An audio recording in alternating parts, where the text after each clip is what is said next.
I am beyond excited to announce that I have partnered with Magimix for Season 8 of Crazy Sexy Food. Magimix is a family-owned business that has the amazing reputation as makers of quality kitchen appliances that are adored by chefs and home cooks alike. I remember growing up and always seeing my mum's beloved Magimix on her countertop and the utter ease of how she used it. With their 30-year motor guarantee, these machines have always been built to last.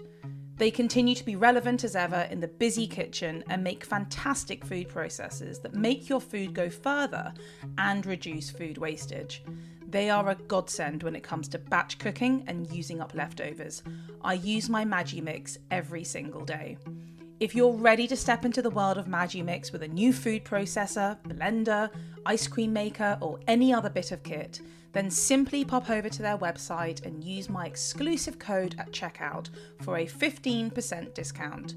The code is MagimixCSF. Make it with Magimix. Hi, and welcome to Crazy Sexy Food. I'm Hannah Harley-Young. This podcast is all about the love of food and how it plays a part in our lives.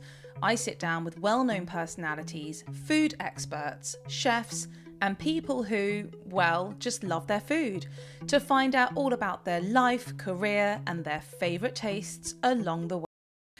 Today I'm joined by the gorgeous actress, Maimie McCoy. You may recognise her from the BBC's The Muskateers, the film The Virgin Territories, and most recently ITV's Van der Valk.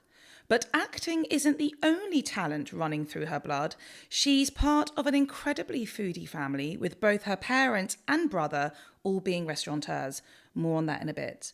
I cannot wait to find out all of the food stories in Maimie's life and get behind the mind of an actress. Maimie, what a pleasure to have you on. Welcome to Crazy Sexy Food. Morning. Thank you. I'm glad I spilt maple syrup on my trousers just for you this morning. That's so on brand. Are you feeling a little sticky?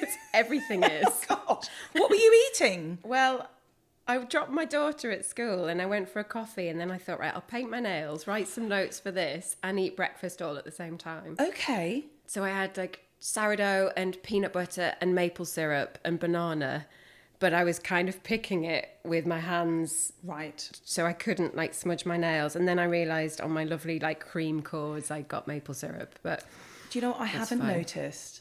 So Good. It's just blended in. Good, there we go. And you've also answered my first question, which was, what did you have for breakfast? Oh, there we go. That sounds delicious. That was good, yeah. That's like a good start to the day. Well, I realised I am not a very routine person. So I think it probably, and I wish I was in a way, because breakfast is never the same thing.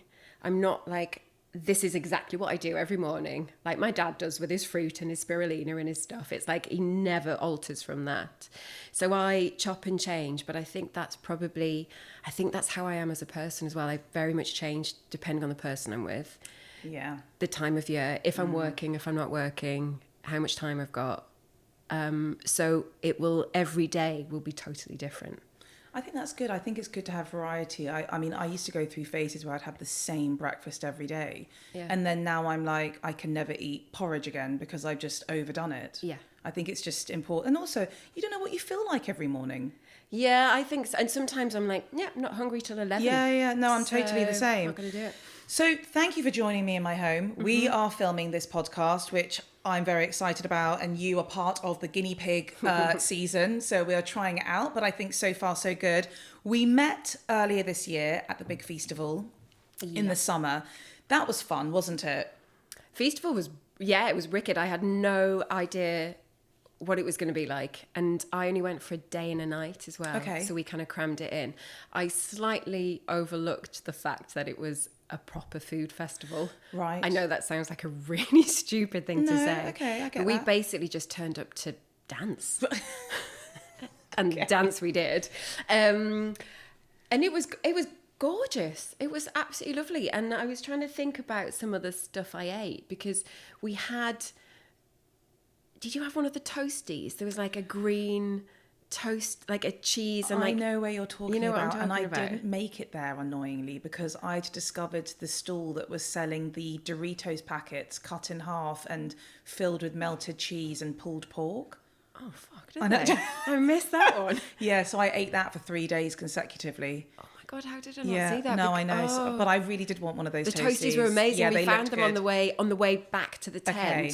So we were shit-faced. Yeah, great. And I almost didn't remember them till the morning when you woke up and went, oh, did we have this? It became like this mythical toasty, which we then had the next day and was still good, but never, it's never going to quite hit that high, is it? Absolutely. Yeah, but it was a fun one, and we danced. I just needed to dance to Basement Jacks. Yeah. I actually ended up missing them, but this was the Friday night, right? No, Saturday. Oh, Saturday night. Saturday okay, because night. I had a great experience with Sugar Babes on the Friday, which was just epic. Just, another sort of childhood classic. Yeah, I missed So I want to take it back a bit. I want to take it back to your childhood. You were born and raised in Yorkshire. Yeah. That's why we got the sultry tones of your accent. I want to know what life was like growing up.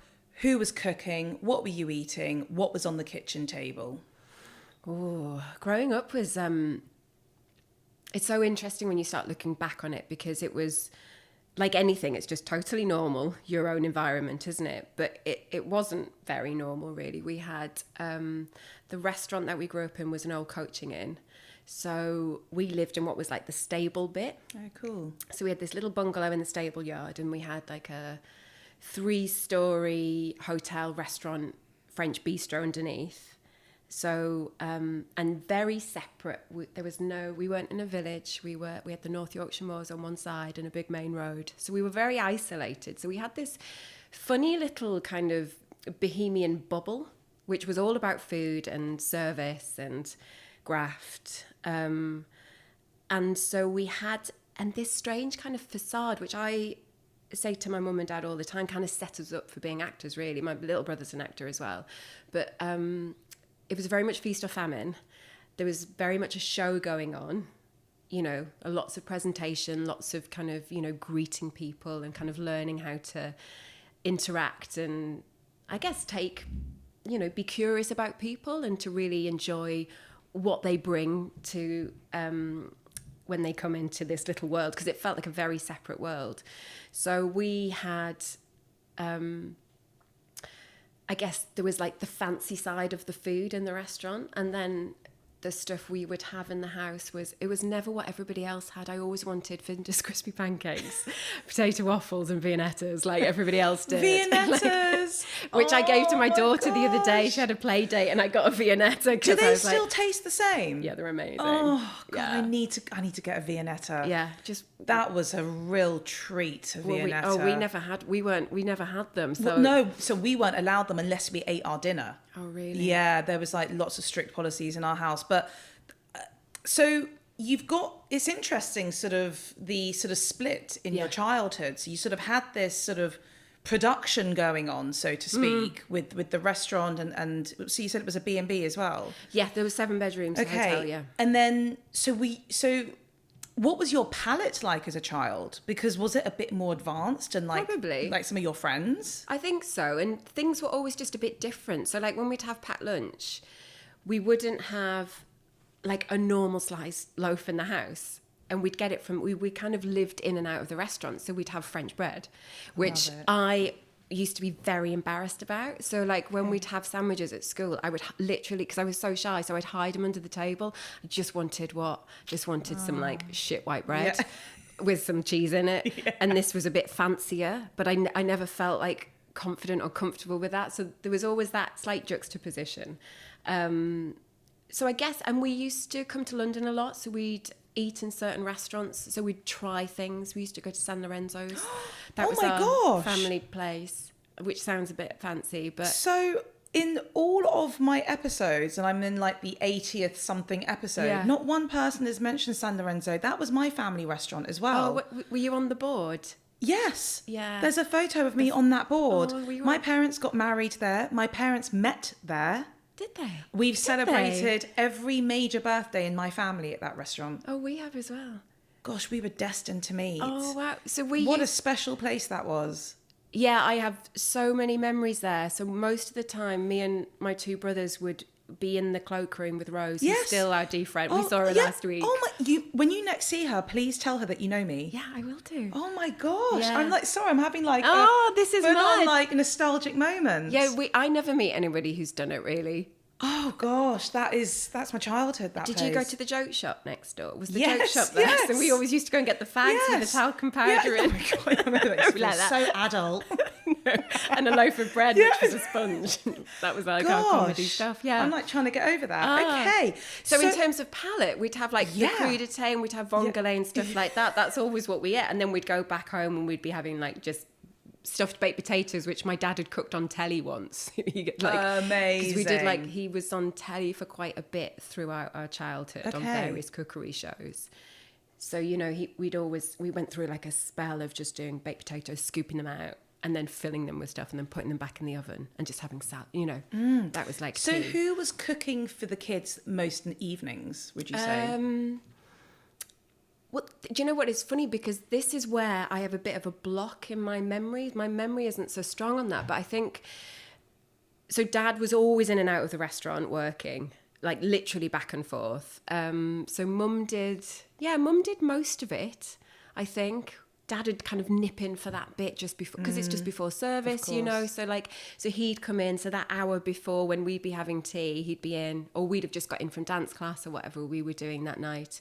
So we'd probably have like 40 minutes, and we'd do, you know, get some like ready-made pizza dough, and we'd kind of do our own pizzas together and stuff. And then he'd, you know, have a glass of wine, nip off to work, and then that was it. And I mean, obviously, I know I did ask you about like this advanced palate, but sort of in relation to your friends, you know, when they, I assume, sometimes came over to yours, was it a very like, oh, you went to theirs? I can assume it was a very different environment. Well, it used to be exciting going to theirs because it would be very different. Or depending actually I remember like going to Frances Taylor's house, and her mum used to do this. We love you, Frances Taylor. Lovely Frances, which I've not thought about this for ages, for like ever. She used to do this like chicken, it must have been very like 80s, early 90s, like a chicken casserole, probably with like a tin of chicken soup in, but then crisps crunched up on top and then grated cheese, I think.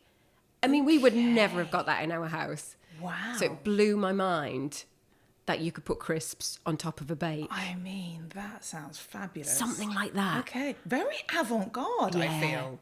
Actually, and they used to do some fancy, but like different fancy to us. Okay. Yeah. I'm sort of into that. And so, because obviously your parents were running this restaurant, you know, you sort of were in this world that was quite different to like, I guess, the average childhood, or, you know, a lot of the kids you were going to school with. Was there an interest in your life to pursue that? I think so. I mean, we always had jobs. We were kind of lucky that I worked, like 12 to 13, worked in the laundry room every Saturday afternoon. That paid for my ski trip. So I did all of the pressing in the, you know, top of the house, just literally looking out the window. I must have just daydreamed of, you know, dancing, which is all I did back then. And then from 13, I worked in the dessert kitchen every Saturday night. So I did every Saturday service from like 13 to 18. Wow. And then Friday nights as well. So it was so ingrained in us, and there was such a love of it.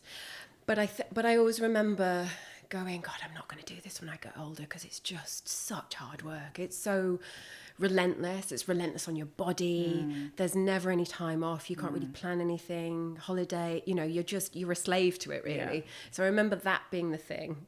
And then I spent all of my 20s waitressing and doing private work, and then baking, and then setting my own business up and working for different people. So that kind of, and it's kind of still there now. It doesn't really go away, but yeah, it's pretty brutal. Yeah, no, I feel like you're either going to go one of two ways if you're really immersed in that world. Yeah.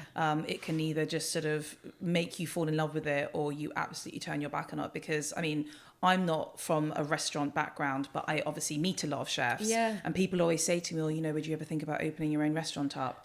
Absolutely not. No.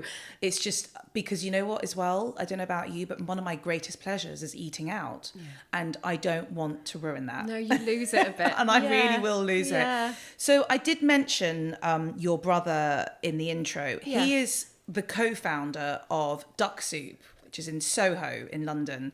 Talk to me about the restaurant. Talk to me about your experience, I guess, through his eyes of, you know, having a really fantastic place. Well, it's not his anymore. Okay. So he's not part of it now. Okay. And that's quite a recent thing. But yeah, I mean, experience through Rory of like London restaurants has been fascinating. And I think certainly the world and the scene which they were very much a part of, beginning and growing with natural wine, and the way they serve food and how they serve food and how they presented it, it's quite an eye-opener. It was quite a different path. And certainly that palette of natural wine, which I'm still, you know, discovering, is, you know, was very different from anything I'd had before, I think. And Rory's a real obsessive. He's a bit like a mad scientist. So he's so dedicated to exploring tastes and flavors and experience. And he'd had so much experience growing up, not just in the restaurant that we grew up in. He had various other ones. He worked all around the world and kind of brought that into that little niche world, which he's now taken to Mallorca, because he's just opened a place up in Mallorca where he's doing natural wine but ice cream, and ice cream is his like major love. So why Mallorca? His girlfriend's Spanish. Okay. So they moved to Spain a couple of years ago, and this little site came up in Soya, and I'd been there a couple of years ago, and I remember when he sent it to me, I was like, I love that town, and I think there's great trade in there, passing trade. There's the tram that goes up to the port. Oh, nice. So there's a lot of tourists, but it's also north of the island, so there's a scene, there's a vibe. Yeah. Everybody's passing through. It's interesting, like this summer, it feels like everyone this year has either gone to Mallorca on holiday or they've gone to Croatia again. Yeah. You know, it's kind of on the map, and he's been using, you know, he'll leave me a voice note and he's like, oh, I just found these fig leaves at the side of the road. So he's experimenting with that. So he's done like a fig leaf and spearmint ice cream. And Oh, wow. all these flavors which you taste them, or he's done, what else is he using? See, I love ice creams like that. Yeah, do you? Like, don't get me wrong, we love a Viennetta, but I have to say, as I get older, I do get quite excited by unique flavors. Yeah. It's just, and it's something that kind of, I sound like I'm like a food critic, but it sort of like teases the palate because you're not expecting it. No, and that's what I love. It's fascinating Yeah. finding that stuff. Or, It is. Or just having somebody go, right, try this. And then you're like, Exactly. oh, how did you put these together? And Exactly. Or to think, God, I would never think that you could have that as in ice cream format. Yeah.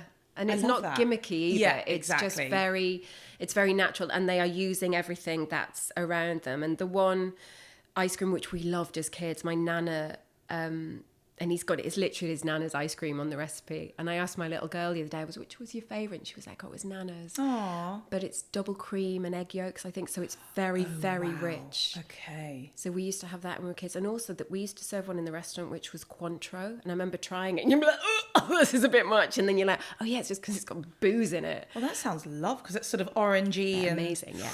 Ooh, that sounds right up my street. It was good. So I want to fast forward a little bit in your life. You studied performing arts in London, and I know you were mentioning that you were dancing a lot when you were a child. What were your aspirations when you were a student? Where did you see it all going? Where did you want it to all go? Ooh. Where did I want it to go? Well, it's funny because the course I did was very experimental. It was a tiny, brand new postmodern theatre course.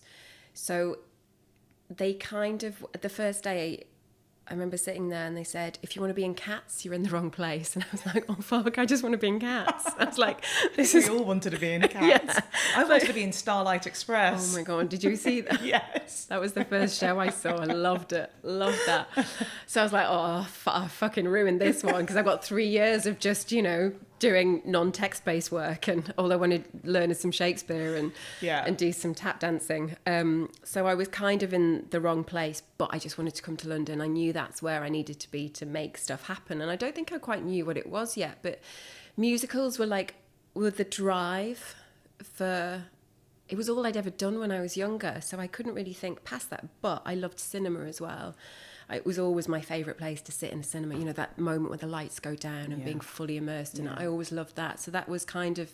And I wrote I remember like in my last year writing, I must have sounded so green, like writing letters to casting directors. I'd look at films and I'd see who the casting director was. Because there was no channel in my course to go, this is how you be an actor. It was very much like you're creating your own work. And I was like, that's not really my bag. I don't have the natural kind of skill set for it. I need someone to take me on and give me a script and direct me. I was like, I'm finishing my course. I've come from Yorkshire, and I'd be like, right. They must have been like, oh my God, who's this absolute Wally? Whereas like everyone coming out of RADA will have been like, full of beans and just like ready to take on the world. And I also quite like that though. That's I know, part of I the do hustle, now. isn't it? I guess in modern day, it's kind of like, DMing someone on Instagram or it's I've always been a letter writer, and I always think, one day someone might read the letter and they may respond. Somebody might do it. I know, you've got to have some faith in that. And actually the one person who did was the reason it all started happening, and it was Mary Selway, who was probably the greatest casting director we've ever had. And she wrote back to me. In fact, and then they rang me and they were like, do you want to come in for a chat? And I was like, yeah. And she was casting Love Actually, and she went, you won't get it, but I'll, we want you to read from it. And she gave me a script and she helped me through the script. And I went and met Richard Curtis, and Marty McCutcheon got it. That's far. I mean, of course she did. Oh my God, this is one of my favourite films of all time. I mean, amazing, right? Oh, wow. Yeah. But that got things going. And then I ended up with her daughter, who was an agent at ICM. So actually that letter, that very naive letter, was my way in. This is why I'm saying, it does, out of 100 letters, there's always going to be that one yes, or, one correspondence. Yeah, something. The right thing will come, Absolutely. I think. Yeah. So as you're sort of embarking in, so sort of around that time where you sort of had that, you've come in and sort of read for Love Actually, whatever, what was the industry like at this time? I guess in some ways probably easier. I think there was something so... It's hard looking at it through the lens now, because I feel like kids in their 20s are very clued up on what they need to do or where they want to go. And I think there was definitely a sense of, I had absolutely no idea about what to do. So I stumbled across it. So you kind of just make short films for the love of it. And, you realise 20 years later, you bump into someone and you're on the same film, and we were all stumbling across it together. And, and so I kind of love those like very naive projects that I did then. You try and turn up at a screening, or you try and do a bit of networking, but it was I wish I'd had more confidence. I wish I'd had a bit more bluster, because in the auditions, which don't really happen now either, you'd go in, you do totally face to face. I didn't know stuff like, I'd still have the script in my hand and I'd be reading it like we were auditioning now. And, sometimes you could go in and have a chat with somebody, and it was about seeing if you liked each other and how you got on. That stuff doesn't really exist now. And I guess there's reasons why that doesn't happen. You don't go for a drink with anyone anymore, So it used to be quite sort of fluid in a way. I think so. And I think there's a lot to be said for that, because actually it's about how you get on with people a lot of the time. It's how you're going to interact. It's how you're going to have a conversation on set about a scene or an emotion or something you're scared about. And so there was a bit more movement with it. You'd all be sitting in the room, you'd see like 15 girls looking like you or whatever, all trying to go in for the same thing. Very nervous. And I was a bag of nerves. My heart's already racing, and I've never even considered to be an actress at all. But because obviously these days most auditions are happening as like a video audition. Yeah, you self-tape. Right. Which I sort of, again, I don't know if this is like old head on young body. I don't understand that, because I agree with you. Yeah. For me, if I was a casting director or a director or anything, I want to be in the presence of the person that's going to be in my film. Whether or not they do a great job on that first go, it's just about the energy. I think and so, I just don't think you can fully get that from 30 seconds of seeing someone on a screen. No, and there's no room for it to change. So, and I went in the room the other day, and it was the first time, and I was like, oh my God, I'm absolutely shaking. So I said to him, and this is what I would never have done years ago, and I was like, this is my way forward now. I went, I'm absolutely terrified, but I'm also really excited, and I'm not sure which is winning at the moment. So it broke the ice.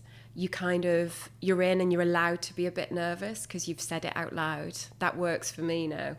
But also we did it, and then he was like, oh, try it like this. And then we're like, try it like this, try that. And so you tweak it. And so the whole performance changes. And it's like, that's how it would be when you're at work. So if you can't have that on a self-tape, then there's no room to breathe, there's no room to relax, there's no, there's no room for the director to go, oh, she can't take a note, and I think that's what's really useful.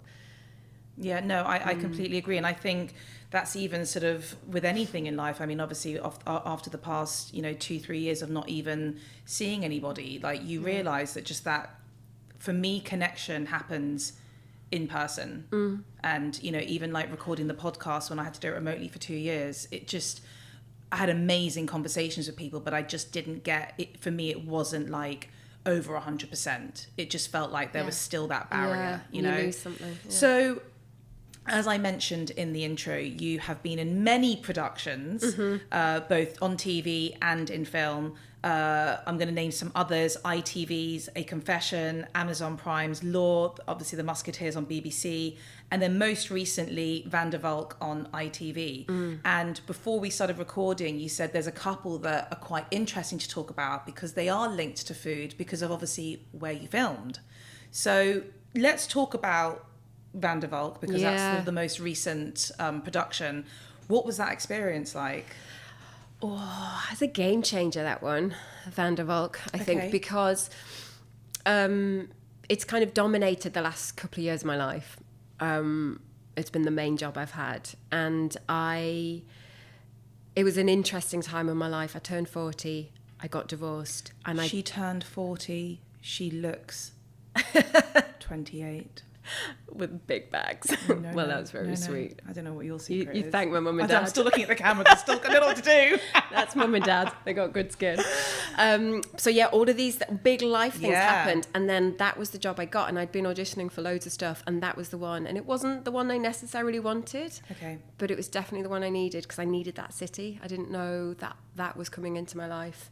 So, and even thinking about like today, all I think about Amsterdam now is kind of the 3 different apartments I've had and all of the food I've eaten around it. So my map of the city has kind of grown over the last 3 years, particularly this summer, because we were there last year when it was in lockdown. So we were so limited. But this year, one of the girls she was a runner on the first season, and she'd worked in restaurants for years, so she's my go-to now. So I'm like, right, I had a date, and I was like, right, where do I go? And she gave me a list. Love that. And her list is very much, I can see the places in London she would go to if she was here. She's 28, she's got her finger on the pulse. She knows where all the natural wine is. She knows where the kind of vibe and where the kind of they're pushing things, I guess, in the city, because it's a bit behind here, I think. So there's some like gorgeous places that I found with her, and then they're all just kind of like my favorite bar, Binavissa, that's just opened 2 new places up, so I'd go and hang out. I think I've been there. Yeah. Has it been around for a while? Yeah, it has now, and it's on a corner. It's got the most amazing stained glass. Yeah, it's all got a slightly Ducksoup kind of vibe to it. I mean, I'm a huge fan of Amsterdam. I think it's honestly one of the most beautiful, friendliest cities I've been to. And I know that it's sort of got that other side of it that's like, oh, let's go away for like a lads weekend and get high and do whatever else we need to do, but take away all that factor and it is just a fabulous place to be. Well, that side of the city is like basically 2 streets. Yeah, literally. So I'm looking at people going, why the fuck are you standing here when you could just be 2 streets away? Exactly. I mean, it is fabulous. And so what was it like being there for such a long period of time? Because I've only done like weekends there. Yeah, it's heaven. It's got it's a great quality of life. They get the balance right, I think, of working and playing. Yeah. They very much value their free time. and they kind of give space to it, and they it's not all work and then no play, you know, and they really celebrate stuff. So, you know, like it was my birthday on set, and I didn't want to make a big deal of it, but, you know, the girl who picked me up on the morning, Isabel, had like the car full of balloons, you know, and so I got to set and they put banners up and they had like birthday breakfast and everyone's just dancing. They love celebrating. So they make a big deal of that stuff. And can you talk about sort of the food you were eating? I mean, is there anything that sort of stands out to you? Well, particularly because I've not had crew food in London or in England for a long time now, but that it's partly because the crews are much smaller. So the catering is sublime. And it's very Indonesian. There's quite a big, heavy influence. So a lot of like lunch would just be this feast, and its colour. That was the thing that always kind of got me. There's all of the little sides and dishes to add, and herbs and spices, and you know, it's a whole array. It's not just a kind of. It's not very meat heavy either. So it's vegetables. It's very fresh. And you feel it. You get energy, and you feel like you're eating well because there's so much taste.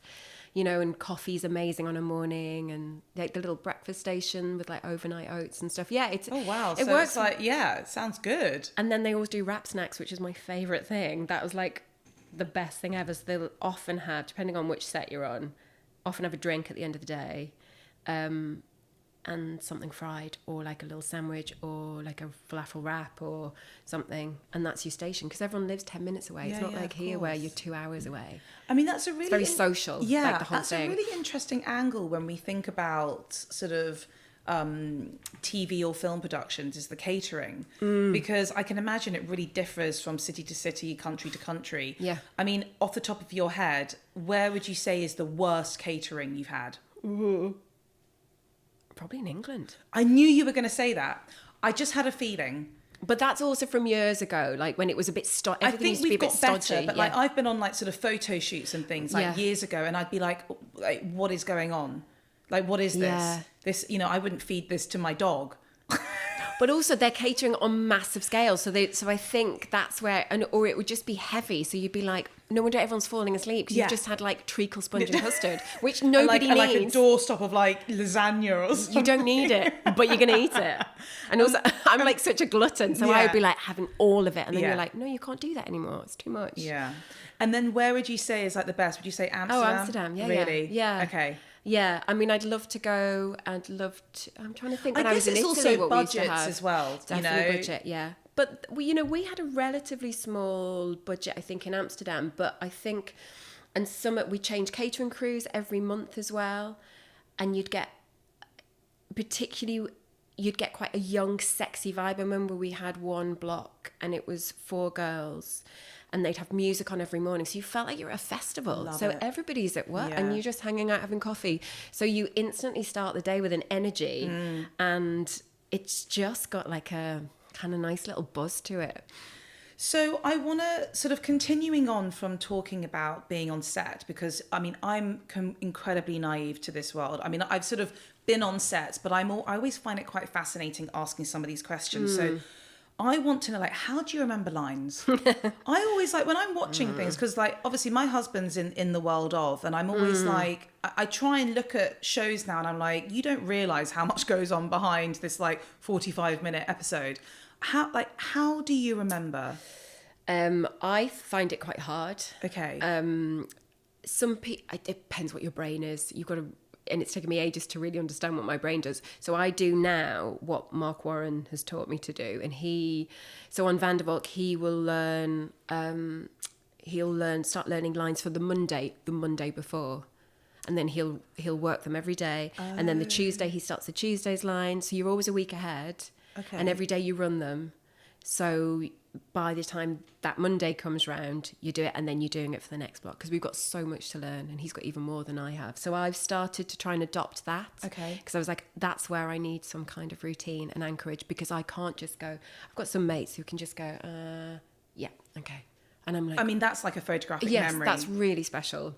And I am totally in awe of that, because mine doesn't work like that. I get very, and also if I'm battling my nerves, I have to be absolutely all over it. Otherwise I'm gonna. And just out of curiosity, I don't know if this is more down to the director or is it just sort of like a general sort of feeling. Do you have to say every word, like every line, word for word, or is there sort of room to be like, if you've missed out, like, oh, I was so happy to see you. Oh, I'm so glad I saw you. Is it? It depends on the writer, the director, the Yeah. piece. Yeah, it varies, and you get a good sense of how fluid you can be with it. Okay. Sometimes absolutely not, and it has to be word for word. Particularly if the writing's that specific, there's a specific kind of rhythm or a style to it, then you have to stick with it. Like you're not going to go into colloquial language through like a sort of Shakespeare production, are you? No, no, probably doesn't really You're work right, there. mate. Yeah. Thou dost deceived. I like throwing a mate in, mate or a like.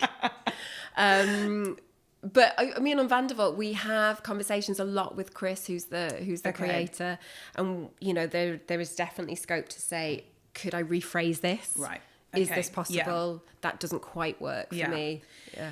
And how do you get into character? Well, depending on the project, I always have a perfume for the character. Okay. So I always have a scent, and I started that on Muskateers, and I've got a couple of friends in the perfume world. So I started on Muskateers, and I went to a friend of a friend, and I described the character, and we were in his place that he worked in Marylebone. What's it called? Les Senteurs, I think. Okay. This is fascinating. And he said, well, he gave me 3 options, and the first one was his instinct. And I smelt it. And it's not that it's a literal... sometimes it's very literal. Sometimes it's just a feeling. And I picked... when I was playing Milady in the Muskateers, I picked... it's called Habanita, and it's a 1920s... very, very seductive, musky... It used to be used on cigarettes to kind of get rid of the smell. So they used to drop it on there. So I douse myself in perfume. That's something I do. So it depends on the character. And, you know, little things like when I did a confession for ITV, and I never used it, but because I was playing surveillance cop. So there was a lot of time where we were just sitting in the car watching, or we were up in a bedroom, and I thought, God, she needs a snack on her. So I had a picnic, I had a Cadbury's picnic in my pocket the whole time. No, was it a topic? Hold on, I was talking about picnics the other day with someone. Was it a topic? No, it was a topic. And a topic? God, do they still exist? I found some. I found loads of them, but I thought if I start eating them in the scene, continuity and but I always had one, and I had one in the pocket of the car and stuff. I thought that was a character thing. So I kind of go to town on all my little imaginary worlds. You sort of are creating a little. So you are creating the character sort of behind the scenes in a way. Yeah, I love that. And that one I wore like a really shit male Body Shop perfume aftershave. So I gave it like it was her ex-boyfriend's. So I brought some sadness into it. I mean, you don't see any of that on screen. Of course, but it's about you sort of getting into it. I love that. I mean, not that I will probably ever act in my life, but I would probably take those tips. Yeah, I like that. There we go. Who has been your favourite person to act alongside? Or the one that's kind of like resonated the most with you? Do you know, it's such a tricky question because I think it varies so much. It's always surprising when you've got chemistry with somebody, and I think you never know when you're going to get chemistry. And I've had that in such lovely ways, and sometimes in a really potent way. I loved working with Tom Burke on the Muskateers. That was a particularly brilliantly alive dynamic that we had with us. And again, we didn't really talk about it. It just happened to kind of exist between us and between those particular characters. And I marveled at him. So I loved that. And I felt like I had to like raise my game. You know, that's always kind of an interesting one. You know, and then in a different way, you know, working with Mark on Valk, it technically is incredible as well. So watching him, he goes, right, I'm going to give you this angle. I'm going to offer this up. I'm going to try this line on this one. He does this. And I'm technically learning all of these amazing things, and he has a confidence to do it. You know, so that is really impressive. Fascinating. I'm just sort of sitting here like, oh my God, I could hear you talk about the behind the scenes of the film and TV world. It's really interesting. Yeah, and sometimes sometimes you're not really in the scene very much, but you're watching somebody over there. I remember when I did a show with Danny Mays and Stephen Graham years ago called Top Buzzer, and those two as a double act before, and they're doing the show on Sky now, but we'd all worked together on Top Buzzer, and even seeing them in, much younger, because it's probably 15 years ago, before they hit the levels they're at now, just watching them bounce off each other and come with such kind of frenetic like energy and very, very funny, and even watching that at play is it's quite a privilege, really. No, totally. Yeah. I can imagine. So what else do we have coming up? You mentioned to me before recording that you've got something that's in production, or you finished? We finished it in March. It's a film called The Performance. So we started shooting this time last year in Slovakia. Yeah. And that had come about... And I know people talk about like dream jobs and all of that shit, but like this was my total dream. Like, so when I saw the blurb and it was 1930s New York tap dancing, even from like doing half an hour talking to you, I'm like, yeah, that's right up her street. I was like, oh yeah, let's do this one. I say like I had a choice. I didn't. But so I knocked together a little tap video when I was in Amsterdam, and Mark filmed it for me. We're in this kind of old fishing port, and there was a skate ramp, and I was like, that's going to sound good tap dancing on it. So we did it before a night shoot. He just filmed, and he's always making films, so we filmed me tapping, and that happened. So that was is based on an Arthur Miller story, and we all kind of travel through Europe from New York just before war breaks out, so we end up in Berlin.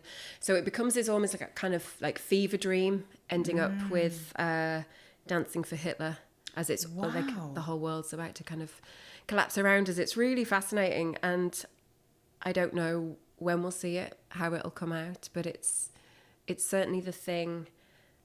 Well, for two reasons. I tapped through my whole childhood, and I never thought it was going to happen, so I get quite emotional about it, because I didn't think, 25 years had passed, and I'd literally get my shoes out from when I was 15 and rehearsing them, and I danced with Adam Garcia, who I know. Okay, can I just say... Okay, go. Okay, Adam Garcia. I remember seeing him in Saturday Night Fever on the theatre, and I think I was too young to understand what like infatuation and lust and love was. But all I'm saying is his posters may or may not have been on my bedroom wall, and I may or may not have also then had a Saturday Night Fever birthday party. I then may or may not have met him at a random party and cried because I met him. He then was in Coyote Ugly. Oh my God, yeah. And he's just the best thing. Yeah, I love that you went to Saturday night themed birthday party. Oh my God. Because of Adam Garcia. I don't know why. What did I expect? That he was going to show up to like an 11-year-old's birthday? I don't know. Oh my God, of course you did. But I had him on my wall at uni, and I didn't tell. Did I get drunk on the last night and tell him? I was planning to. And we'd knocked about a bit in our 20s, like we'd hung out, I had some friends, some mutual friends and stuff, but that was an absolute dream. Not least because he is the most generous human being, and he's lovely as well. He's very funny. He's very clever. He's an impressively, like a very impressive person, actor. And his tapping is just sublime. I would literally be standing watching his feet going, how are you doing that? Incredible. So when he said nice things about when I picked it up, I was like, oh my God, that is the greatest compliment of my entire life. Yeah. So how did it feel, I guess, tapping again after all those years? Because I assume did you sort of dabble into it a bit? I mean, constantly. I mean, even like the boots I have on today, they're quite tappy boots. So I will stand at bus stops. Tap down the street afterwards. I will do. Yeah, I do. I just stand there and I'm like, so, but it's all really in my head. It was terrifying as well, because I thought because obviously in my head I'm incredible, as we all are at these things, but I didn't want the reality to be so depressing, like I couldn't do the stuff. Yeah. So I really worked hard. I had to, and I'm actually quite a shy performer. I'm not a big extrovert really. So I always have that barrier to like get over, and it's quite a big one. So to not just to learn the stuff, but then to perform it, I find, you know, I was watching them in the rehearsal rooms, and they can turn it on in the rehearsal room, and I can't do that. I find that really excruciating. So it was hugely challenging, and also just trying to get your body into a shape. And also, you know, I had to eat differently. I had to really, and I looked very much to Adam and Isaac, and I was like, how do I eat during the day? Like the days we were dancing, the big filming days, I was like, I don't know how to regulate my blood sugar. I don't know where I need to get my energy from. So you're kind of in the dark a bit. Yeah, so like, you don't really think, I mean, you wouldn't think about it because, you know, it's not going to be the day you're going to be eating that big lasagna during, you know, lunch catering, are you? You know, you're going to have to be very strategic. Yeah, and stuff like you'd film the route, you'd be like doing a take of it, and then they'd be breaking for lunch. And you're like, I'm really warm. Yeah. We need to keep going. And then you have lunch and you stop, and then you're like, oh, my legs are seized up. Yeah. And yeah, it was fascinating. Stuff I didn't really know because I'd never worked as a professional dancer. I can't wait to see it. You must let me know. Well, I mean, I will know, but you will know. Give me the inside scoop. I will do. So I want to take it back to the food. So obviously you are a foodie. When you are at home, do you cook a lot? Yes, I do. But it's changed a lot because of having a child, you know, so you have to really adapt your food, and sometimes I will push it, and then she'll be like, I don't like it, and you're like, that's fucking waste of dinner. Is she quite good with food? She's quite good, but she doesn't eat, like, there's a few things she doesn't eat, and they're really annoying, like eggs and potatoes. Oh, no. I'm like, this is a nightmare. The eggs is tough. The eggs is really tough, so I try and sneak them into a carbonara, you know, French toast. Yeah, you know, we get them in places. So yeah, I cook differently now. But I love doing it. I love hosting. I like just filling a table and having people round, and just it being a bit scrappy and people just grabbing stuff and filling things in, or just doing like a big Anna Jones in the middle. Yes, absolutely. So what would be some of your sort of specialities at home? Which is funny because I feel like I've run out of specialities. I feel like they've changed a lot. Okay. So I think I need to rediscover some. I mean, sometimes it'll be like, I used to do like Jamie Oliver's like sausage, butter bean, tomato, all the herbs, big tray bake, you know, those kind of things. Yeah. Love them. I've got a new speciality that I did last week, and it was in The Guardian. It was the Ottolenghi potato Gruyere bake from a few weeks ago, but I did celeriac and beetroot, and then layer it with cheese and caramelized onions and loads of thyme. And that was like that, and some pork belly and some broccoli. Yeah, that was just casual, just whipping out. I can imagine fine. As well with the beetroot and the celeriac, that looked beautiful. It looked absolutely gorgeous because of all the layers. Yes. So actually, even that and some greens. Yeah. Done. And a bottle of red. I mean, I was about to say, of course, be rude not to. Always, yeah. What food do you dislike? There's not many things I don't like. Offal. I mean, I can't do... Yeah. I think we used to have, and it used to be like one of the best sellers in the restaurant when we were kids, like steak and kidney pie. So I loved the pie top. But like you'd bite into thinking it's a piece of steak, and you get, and you'd be like, oh, it's a piece of kidney. This is absolutely vile. Like that. So that ruined it for me. Yeah. And then I think maybe it's a texture thing. Yeah. I think it's a texture thing. I mean, I'm not an offal eater, so no. you're preaching to the choir. Yeah. Here. I think that's probably the main thing. Tofu, I don't know. I think I need someone to cook it. It needs a lot done to it to get to the point of, you know, deliciousness. Yeah. But, you know, we're still working on that one. Yeah. What 3 items are always in your fridge? I know it's always in my freezer. That's fine. Freezer's an easier one, I think. Curry leaves. Okay. When I went to Sri Lanka a few years ago, and I did a cookery course with, do you know Emily Dobbs, who's got the book Welly Gemma?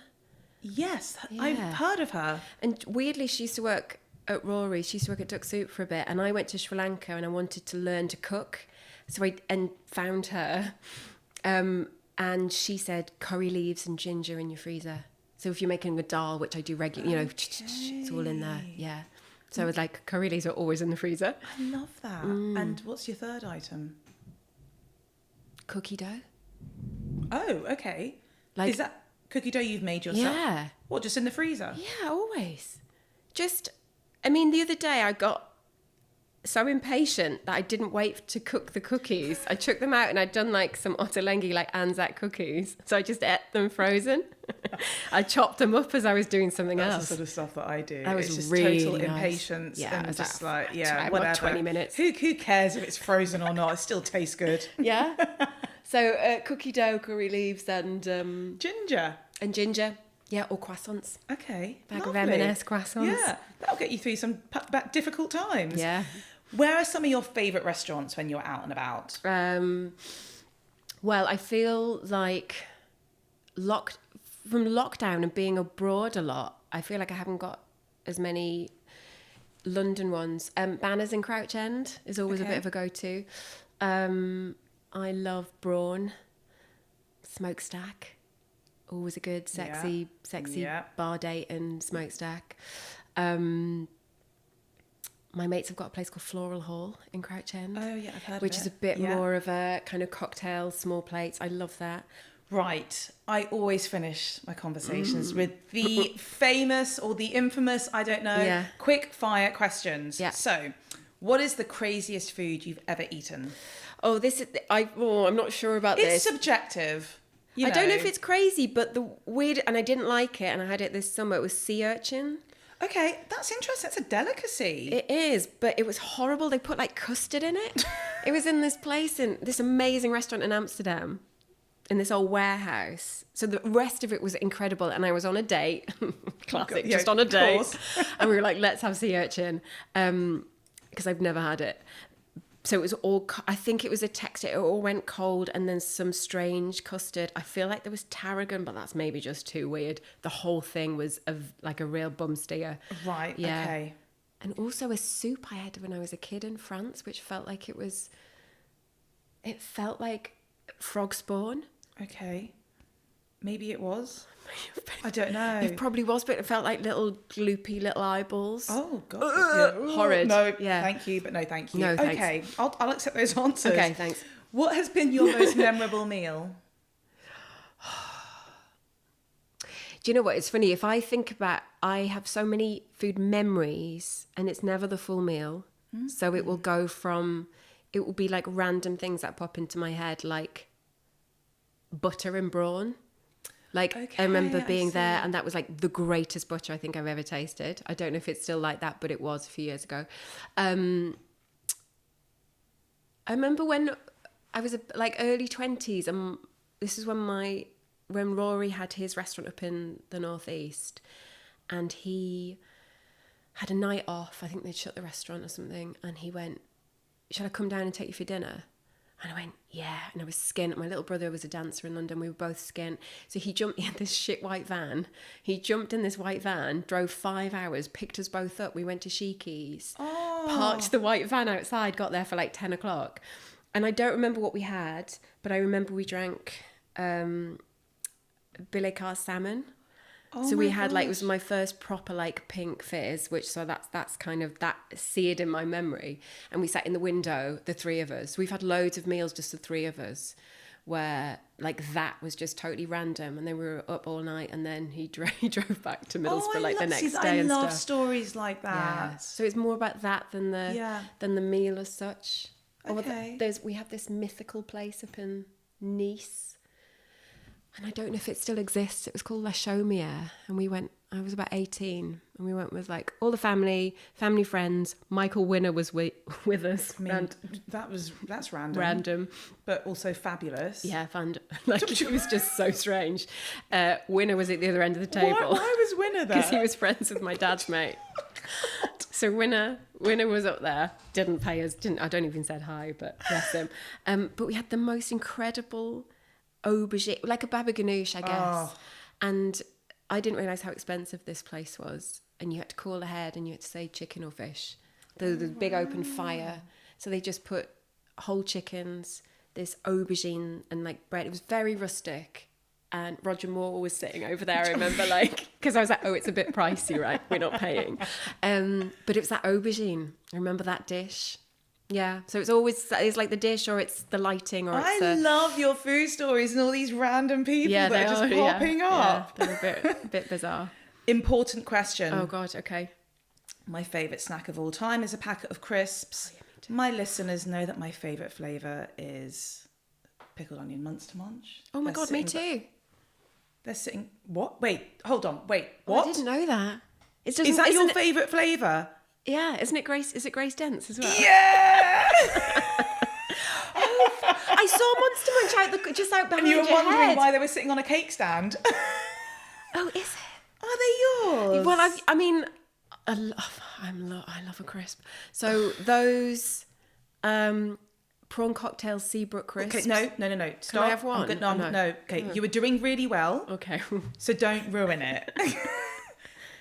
Oh. It's now becoming quite a thing that I absolutely hate prawn cocktail crisps because they're not a flavour. It's not a flavour. I mean, it is. Does it taste of prawn? No. Does it taste of chemicals? Yes. Yeah, I love So chemicals. I'm going to tell you, I'm going to be really unprofessional and say I really loved you at that moment. I don't want you to ruin this relationship. Okay. Can I win it back with some manchego and green olive? Yes. We call them manamosas. Yes, they're they're not called amazing. that, are they? Yeah. Great brand. Love those guys. Love that. I literally Saturday night had a half a bottle of red, a packet of those, and watched Strictly. Yeah, perfect. That was it. Because they're so flavoursome. Mm-hmm. If you just lick them. And they also, I love licking them too. I mean, actually, maybe that's it. If you didn't want to just eat the whole packet, which I can't not do, just lick them and just then put them into a separate bowl. Oh God, the things we do at home. Yeah. I mean, I'm going to take those two answers. There was a little, I don't know, you weren't working out what you were saying. You're going to edit that lost out yourself. now. Oh, you little shit. You're going to take it out. Oh, my God. No, I've got to keep it in. Good. Expose you to the world. Good. I love them. Okay, next question. What food sums up happiness for you? I think it would be... I was going to say one of two meals that my dad would make. It's a bit of a family steak salad and chips. Love.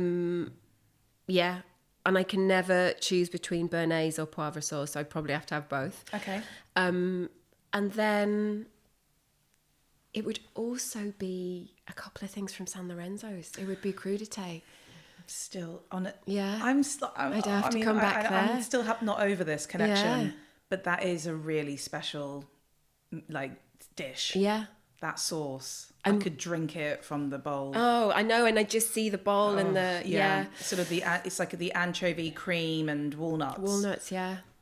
And just when it starts to burn down at the bottom, and you're like, oh no, it's like the magic I porridge never know how to pronounce it. Banya Cowder. Yeah. Yeah. In fact, when we went to Mallorca in the summer to my brother's, he just started doing some small plates that first night, and we got there at 11, and he had crudité on. Beautiful. So we sat and had that and a glass of wine and then some ice cream. So definitely crudité and the penne from there, Alleviali. Yeah, that I think those two things. God, I don't know. I feel not like I'm going to cry, but it just feels so emotional talking about this because I haven't been able to talk about it with anyone since I've started Crazy Sexy Food. So it's just so lovely. This is why I do this, because these conversations would have never have happened. Yeah. Anyway, final question. Live to eat or eat to live? Oh, this is always confusing. Hold on, let me just say it again in my head. Live to eat, eat to live. Eat to live. Perfect. It's Eat totally... to live, live to eat. Oh no, it's both of them. Okay. This is where I get a bit confused. That's okay. Because all I think about is what I'm going to eat. Yeah. So I'm living to eat, and then I'm living to eat. That's it. Yeah, from sorry, what that's I've it. got... Eat to live. No, I'm not doing that. My friend does that. Sorry, that's where Our friend does that. Whoever you are, you ain't coming on this podcast. Yeah, she's not bothered. She's really not bothered. To be honest, I do get both answers. Oh no, I live to eat. Yeah, I do get, and I've had some real surprises over the episodes, because I think first of all it's quite philosophical, and it's how you take it. There are some people who are massive foodies who still eat to live because I guess they're just still conscious of how much they're eating. Perhaps, I don't know. I mean, again, I'm live to eat, so I don't know any other way. I'm more conscious now, getting older. Yeah, I think that's definitely shifted. I think it's definitely about it's certainly an energy thing. It's like needing the right kind of fuel. Yeah. And so I know when I'm just you know, like the other week, I had like 4 burgers that week. I was like, what was that about? I mean, they were amazing, but I was like, that's not sustainable. And I'll turn into like the size of a bus. Yeah, no, I know. I mean, that's how I feel about pizzas. I really want to eat pizza every day, but I can't. You know. So good. And also, I think if you're eating too much of something, you start losing the pleasure of it anyway, Oh, right? yeah, so absolutely. you still want some things to be a little bit of a sort of you special occasion yeah. or whatever. Yeah. Well, that brings us to the end. Maimie, you're an absolute joy. Thank you. You too. I still can't get over that we used to go to the same childhood restaurant. I know. I wish you all the best with all your future projects coming up. I can't wait to see you tap dancing with Adam Garcia. Still not over that. No, never. I'm so happy that we have connected. Yeah. I hope that we can one day in the future have lunch with Adam. You give me a tap dance. We'll reopen San Lorenzo and have crudité together. There we go. Until next time, guys. Thank you for listening. If you love what you hear, please subscribe and review. Don't forget to follow me on Instagram @CrazySexyFood and check out the Crazy Sexy Food YouTube channel. Until next time, bye.